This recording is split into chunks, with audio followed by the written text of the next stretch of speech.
Can anybody please tell me what that was if you hear the noise? And you see how my engine is revving up?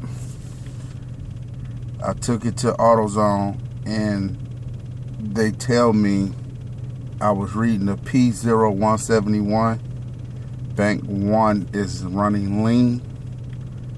I don't know what it is. I did a semi-check for vacuum leaks.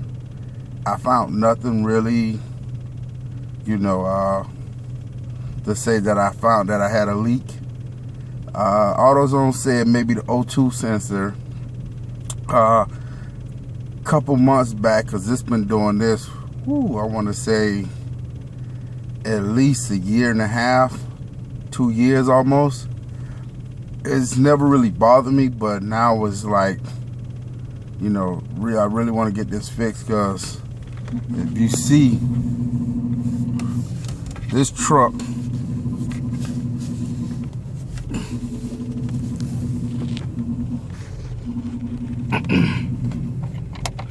see how many miles?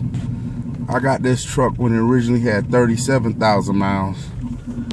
So I would really like to rectify this problem. So if anybody out there can please tell me what's going on, I would greatly appreciate it.